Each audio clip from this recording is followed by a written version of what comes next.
Dahulu berdirilah sebuah kerajaan besar di Pulau Jawa yang disebut Kerajaan Galuh. Ibu kotanya terletak di Galuh dekat Ciamis sekarang. Dipercaya bahwa pada saat itu Kerajaan Galuh membentang dari ujung kulon, ujung barat Jawa, sampai ke ujung Galuh, yang saat ini adalah muara dari Sungai Brantas di dekat Surabaya sekarang. Kerajaan ini diperintah oleh Raja Prabu Permana di Kusuma. Setelah memerintah dalam waktu yang lama, Raja memutuskan untuk menjadi seorang pertapa dan karena itu ia memanggil Menteri Arya Kebonan ke istana. Selain itu, Arya Kebonan juga telah datang kepada Raja untuk membawa laporan tentang kerajaan. Sementara ia menunggu di depan pendapa, ia melihat pelayan sibuk mondar-mandir, mengatur segalanya untuk Raja. Menteri itu berpikir betapa senangnya akan menjadi Raja. Setiap perintah dipatuhi, setiap keinginan terpenuhi. Karena itu ia pun ingin menjadi raja. Saat ia sedang melamun di sana, Raja memanggilnya. Arya Kebonan, apakah benar bahwa engkau ingin menjadi raja? Raja tahu itu karena ia diberkahi dengan kekuatan supranatural. Tidak, Yang Mulia, aku tidak akan bisa. Jangan berbohong, Arya Kebonan, aku tahu itu. Maaf, Yang Mulia, saya baru saja memikirkannya. Yah, aku akan membuat engkau menjadi raja selama aku pergi untuk bermeditasi. Engkau akan menjadi raja dan memerintah dengan benar. Engkau tidak akan memperlakukan kedua istriku, Dewi Pangrenyep dan Dewi Naganingrum sebagai istrimu. Baiklah, Yang Mulia, aku akan mengubah penampilanmu menjadi seorang pria tampan. Nama Anda akan Prabu Barma Wijaya. Beritahulah pada orang-orang bahwa Raja telah menjadi muda dan aku sendiri akan pergi ke suatu tempat rahasia. Dengan demikian, engkau akan menjadi raja. Pada saat penampilan Arya Kebonan menyerupai Prabu Permana di Kusuma itu, tetapi tampak 10 tahun lebih muda. Orang percaya pengumuman bahwa ia adalah Raja Prabu Permana di Kusuma yang telah menjadi 10 tahun lebih muda dan mengubah namanya menjadi Prabu Barma Wijaya. Hanya satu orang tidak percaya ceritanya. Ia adalah Uwa Batara Lengser yang mengetahui perjanjian antara raja dan menteri tersebut. Prabu Barma Wijaya menjadi bangga dan mempermalukan Uwa Batara Lengser yang tidak dapat melakukan apa-apa. Dia juga memperlakukan kedua ratu dengan kasar. Keduanya menghindarinya, kecuali di depan umum ketika mereka berperilaku seolah-olah mereka istri Prabu Barma Wijaya.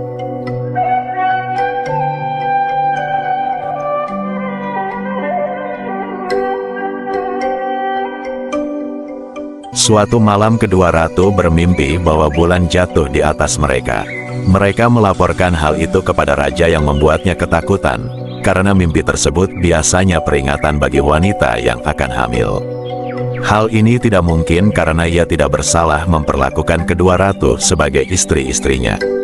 Uwa Batara Lengser muncul dan mengusulkan untuk mengundang seorang pertapa baru, yang disebut Ajar Sukaresi, yang tidak lain adalah Raja Prabu Permana di Kusuma, untuk menjelaskan mimpi yang aneh tersebut. Prabu Barma Wijaya setuju, dan begitu pertapa tiba di istana, ia ditanya oleh raja tentang arti mimpi itu. Kedua ratu mengharapkan seorang anak, Yang Mulia. Meskipun terkejut dengan jawabannya, Prabu Barma Wijaya masih bisa mengendalikan diri. Ingin tahu seberapa jauh pertapa berani berbohong kepada dia, dia mengajukan pertanyaan lain. Apakah mereka akan anak perempuan atau anak laki-laki? Keduanya anak laki-laki, Yang Mulia. Pada hal ini raja tidak bisa lagi menahan diri, mengambil kerisnya dan menusuk Ajar Sukaresi agar dia mati, namun dia gagal. Keris itu bengkok. Apakah raja berkehendak aku mati? Bila begitu, saya akan mati. Kemudian pertapa itu jatuh. Raja menendang mayatnya begitu hebat sehingga terlempar ke dalam hutan di mana ia berubah menjadi seekor naga besar, yang disebut Naga Wiru. Di keraton, sesuatu yang aneh terjadi.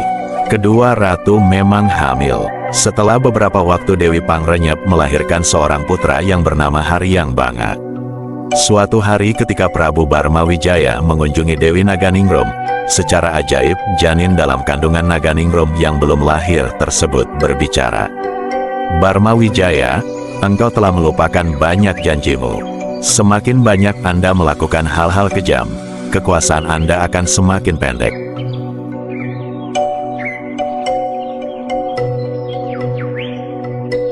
Peristiwa aneh janin yang dapat berbicara tersebut membuat raja sangat marah dan takut terhadap ancaman janin tersebut.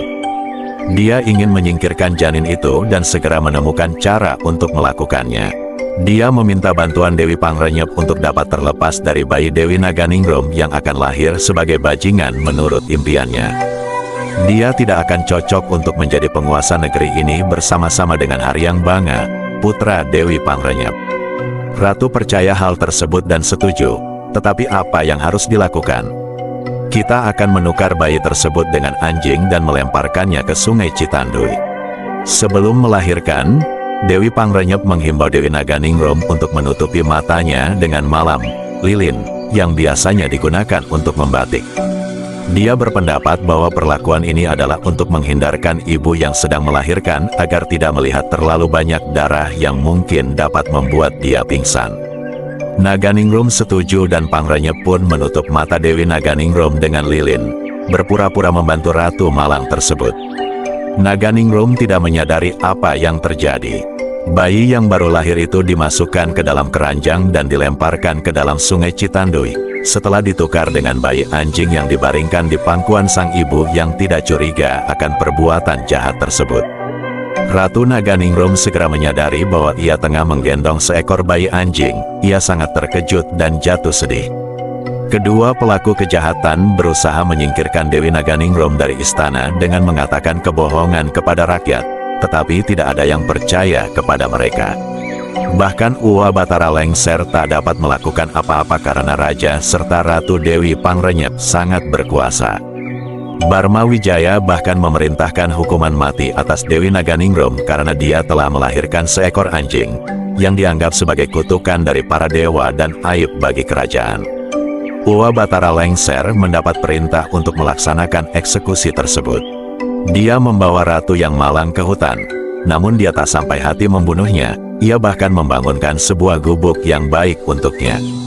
Untuk meyakinkan Raja dan Ratu Pangrenyep bahwa ia telah melakukan perintah mereka, ia menunjukkan kepada mereka pakaian Dewi Naganingrum yang berlumuran darah. Di desa Geger Sunten, tepian Sungai Citandui, hiduplah sepasang suami istri tua yang biasa memasang bubuk keramba perangkap ikan yang terbuat dari bambu di sungai untuk menangkap ikan. Suatu pagi mereka pergi ke sungai untuk mengambil ikan yang terperangkap di dalam bubuk, dan sangat terkejut bukannya menemukan ikan melainkan keranjang yang tersangkut pada bubuk tersebut. Setelah membukanya, mereka menemukan bayi yang menggemaskan. Mereka membawa pulang bayi tersebut, merawatnya dan menyayanginya seperti anak mereka sendiri. Dengan berlalunya waktu, bayi tumbuh menjadi seorang pemuda rupawan yang menemani berburu orang tua dalam hutan. Suatu hari mereka melihat seekor burung dan monyet. Burung dan monyet, apakah itu, ayah? Burung itu disebut Ciung dan monyet itu adalah Wanara, anakku. Kalau begitu, panggillah aku Ciung Wanara. Orang tua itu menyetujui karena arti kedua kata tersebut cocok dengan karakter anak itu. Suatu hari ia bertanya pada orang tuanya mengapa dia berbeda dengan anak laki-laki lain dari desa tersebut dan mengapa mereka sangat menghormatinya. Kemudian orang tua itu mengatakan kepadanya bahwa ia telah terbawa arus sungai ke desa tersebut dalam sebuah keranjang dan bukan anak dari desa tersebut. Orang tuamu pasti bangsawan dari Galuh. Kalau begitu, aku harus pergi ke sana untuk mencari orang tua kandungku, ayah. Itu benar, tetapi kamu harus pergi dengan seorang teman. Di keranjang itu ada telur.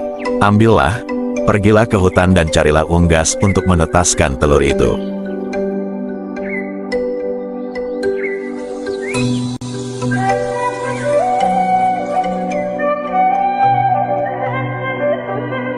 Ciung Wanara mengambil telur itu, pergi ke hutan seperti yang diperintahkan oleh sang orang tua, tetapi ia tidak dapat menemukan unggas.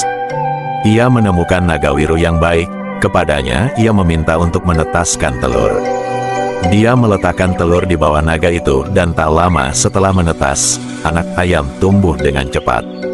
Ciung Wanara memasukkannya ke dalam keranjang, meninggalkan orang tua dan istrinya dan memulai perjalanannya ke Galuh. Di ibu kota Galuh, Sabung ayam adalah sebuah acara olahraga besar. Baik raja dan rakyatnya menyukainya. Raja Barmawijaya memiliki ayam jago yang besar dan tak terkalahkan bernama Si Jeling. Dalam kesombongannya, ia menyatakan bahwa ia akan mengabulkan keinginan apapun kepada pemilik ayam yang bisa mengalahkan ayam juaranya. Saat tiba, anak ayam Ciung Wanara sudah tumbuh menjadi ayam petarung yang kuat. Sementara Ciung Wanara sedang mencari pemilik keranjang, ia ikut ambil bagian dalam turnamen adu ayam kerajaan. Ayamnya tidak pernah kalah. Kabar tentang anak muda yang ayam jantannya selalu menang di sabung ayam, akhirnya mencapai telinga Prabu Barmawijaya yang kemudian memerintahkan Uwa Batara Lengser untuk menemukan pemuda itu. Orang tua itu segera menyadari bahwa pemuda pemilik ayam itu adalah putra Dewi Naganingrum yang telah lama hilang. Terutama ketika Ciung Wanara menunjukkan padanya keranjang di mana ia telah dihanyutkan ke sungai. Uwa Batara Lengser mengatakan pada Ciung Wanara bahwa raja telah memerintahkan hal tersebut selain menuduh ibunya telah melahirkan seekor anjing. Jika ayam kamu menang melawan ayam raja, mintalah saja kepadanya setengah dari kerajaan sebagai hadiah kemenangan kamu. Keesokan paginya Ciung Wanara muncul di depan Prabu Barmawijaya dan menceritakan apa yang telah diusulkan Lengser. Raja setuju karena dia yakin akan kemenangan ayam jantannya yang disebut Si Jeling. Si Jeling sedikit lebih besar dari ayam jago Ciung Wanara, namun ayam Ciung Wanara lebih kuat karena dirami oleh naga-naga wiru. Dalam pertarungan berdarah ini, ayam sang raja kehilangan nyawanya dan raja terpaksa memenuhi janjinya untuk memberikan Ciung Wanara setengah dari kerajaannya.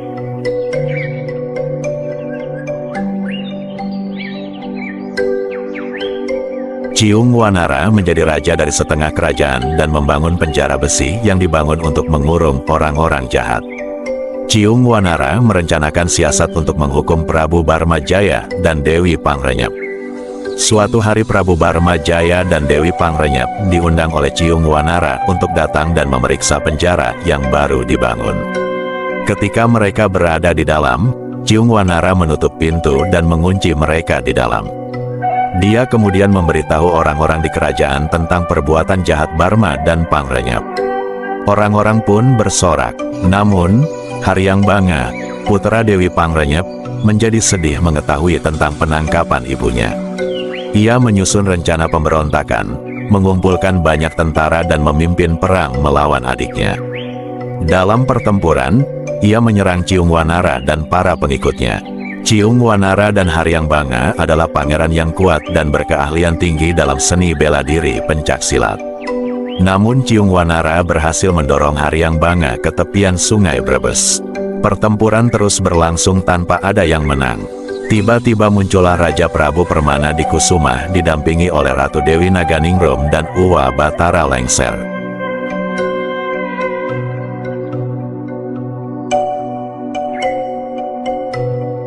Haryang Banga dan Ciung Wanara, kata raja, hentikan pertempuran, ini adalah pamali, tabu, atau dilarang, dalam bahasa Sunda dan Jawa, berperang melawan saudara sendiri. Kalian adalah saudara, kalian berdua adalah anak-anakku yang akan memerintah di negeri ini. Ciung Wanara di Galuh dan Haryang Banga di timur sungai Brebes, negara baru. Semoga sungai ini menjadi batas dan mengubah namanya dari sungai Brebes menjadi sungai Pamali untuk mengingatkan kalian berdua bahwa adalah pamali untuk memerangi saudara sendiri.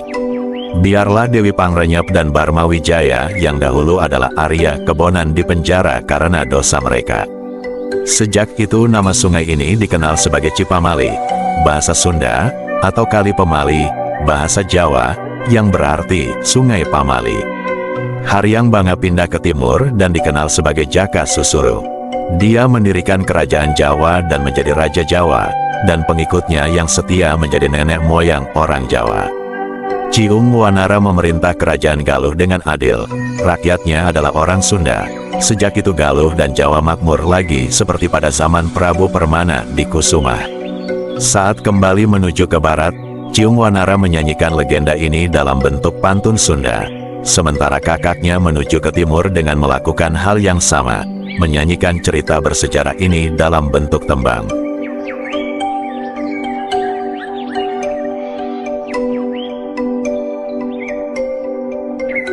Legenda ini adalah cerita rakyat Sunda untuk menjelaskan asal nama Sungai Pamali, serta untuk menjelaskan asal-usul hubungan orang Sunda dengan orang Jawa, tentang dua bersaudara yang bersaing dan memerintah di pulau yang sama.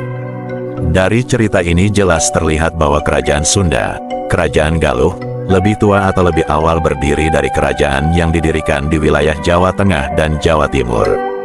Hal tersebut diperkuat dengan fakta sejarah bahwa kerajaan tertua di Jawa memang terletak di Tatar Sunda, yaitu Kerajaan Salakanagara. Namun jika menilik dari silsilah persaudaraan keduanya, Haryang Banga dengan Ciung Wanara, maka dapat disimpulkan bahwa orang Jawa yang berasal dari Haryang Banga bersama pengikutnya merupakan saudara yang lebih tua dari orang Sunda yang berasal dari Ciung Wanara bersama pengikutnya, dan orang Sunda menerima hal tersebut.